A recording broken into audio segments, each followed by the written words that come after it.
Okay, sorry about the volume being low before. I had to do some adjustments on my microphone, which is why I stopped the recording so short, but hopefully you can turn up your volumes loud enough to hear me speak in the first section. So let's get into the first of these accounts that we've been talking about here. The first one that we talked about in your book are called prepaids. Now your book calls them prepaid expenses. I think that might be confusing for you guys at this point, using the word expense in there. So I almost like to just think of them as prepaid assets. And that's also what they're referred to in practice. It often is prepaid assets as well. And it helps you realize what they are. They are, in fact, assets. So what a prepaid asset is you're basically paying something in advance of receiving it. So for example, think about the kind of things you pay before you receive it. You prepay your insurance. You prepay things like magazine subscriptions. Any of these things would be prepaids, anything, or prepaid rent, things you pay in advance. So let's go with one that you're going to see in your book a lot, and we'll talk about prepaid insurance. So you've got this account, prepaid insurance. Here we'll use the same slide, prepaid insurance. And let's just say you pay $1,200 for the year for prepaid insurance. Well, that equates to basically $100 a month, but you have to pay it all out right now. So you have to prepay the full amount right now. So your journal entry when you actually pay the insurance, I shouldn't say prepaid insurance, should say prepaid insurance, but anyway, your journal entry when you're actually prepaying the insurance is a debit to prepaid insurance, which is an asset account. So it is a debit to increased asset account of prepaid insurance. And we'll say it's for $1,200. And your offset to that is a credit to cash. Again, for $1,200. Very important they match. So that's your original journal entry, and let's just put a date on this so we can keep it going. You've got January 1st. January 1st. You've got a journal entry to prepaid insurance of $1,200 and a credit to cash of $1,200. That's your entry. So you've got this asset of prepaid insurance you've increased, and you've got a decrease of the asset cash. Now let's see what happens with the adjusting entry. Adjusting journal entries are done at the end of the month or at the end of the period, and they adjust in their internal transactions. You as the accountant, again, need to know that if you've got a prepaid account, it probably needs some adjustment at the end of the month. So in this case, it's January 31st, and your journal entry is actually going to be a debit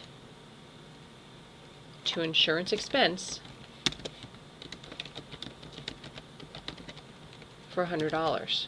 Oops. Let's make that a little wider.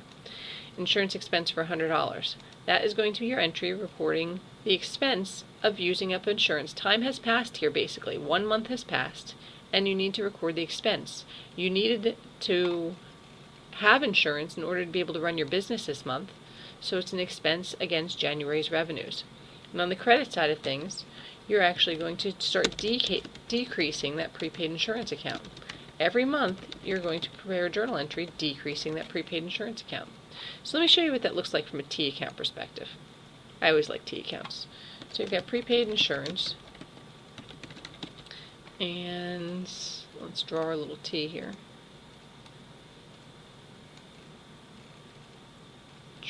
Let me get ahead of myself. I'll do my, since I've already got a line going here.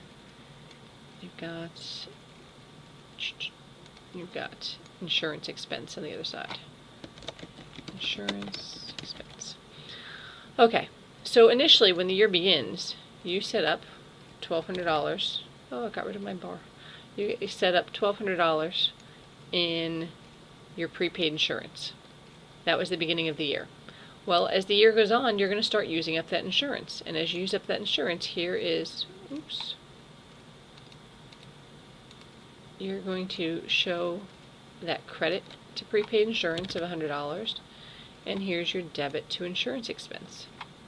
Now, every month that passes, you're going to have the same journal entry. Again, you're going to have a credit to prepaid insurance of $100. You're going to have a debit to insurance expense of $100 every month until by the end of the year, because this insurance policy is good for a year only, in the example we're using anyway, by the end of the year, if you do this journal entry all year long, you're going to have your prepaid insurance balance be at zero, and your insurance expense, after you've been doing the same journal entry every year, is going to be at $1,200. Okay, obviously I'm not including 12 of these entries in here, but the idea is that your full insurance expense for the year is $1,200, which makes total sense because it is an insurance policy. It's good for a year. It's $1,200, and your prepaid insurance account after 12 more of these entries will be down to zero. You will have used it up entirely.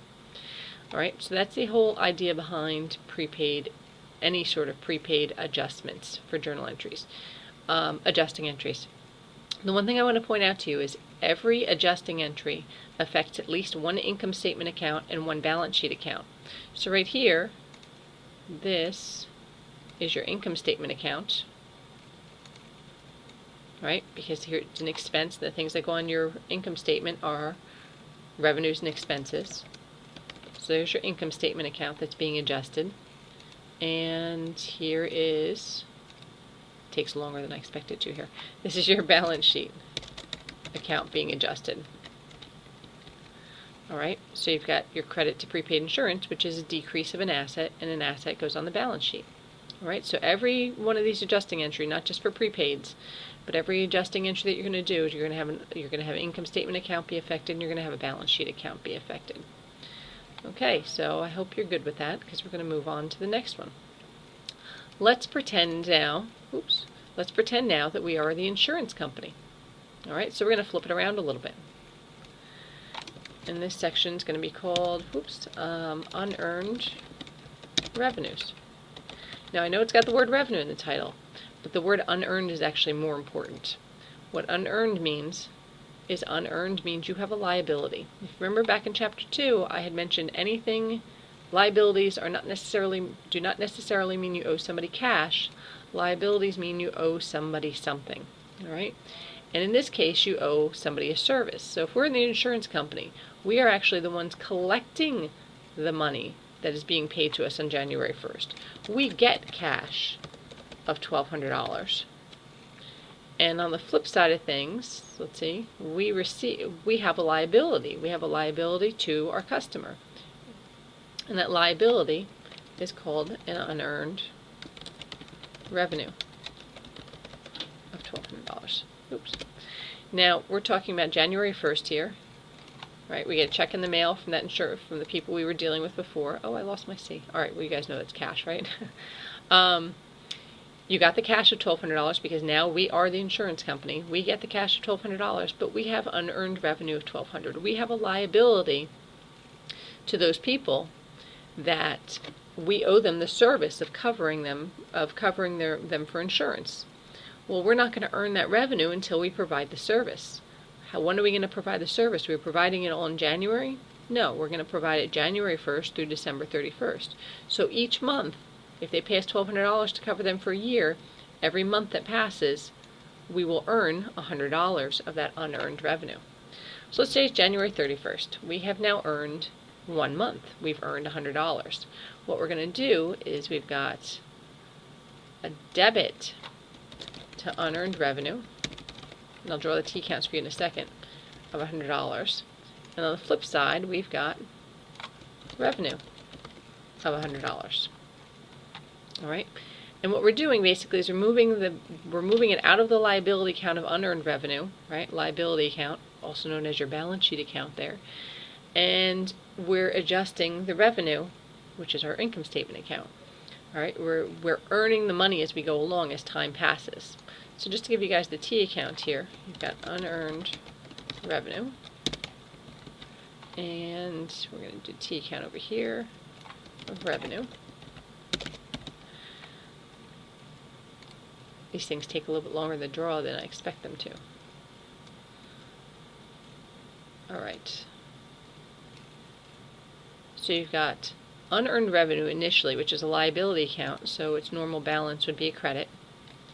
Got unearned revenue of $1,200, and on the flip side, you've got no revenue as of January 1st here. So what happens is, as time passes, every month that passes, we've got a debit to unearned revenue for $100 and a credit to revenue for $100.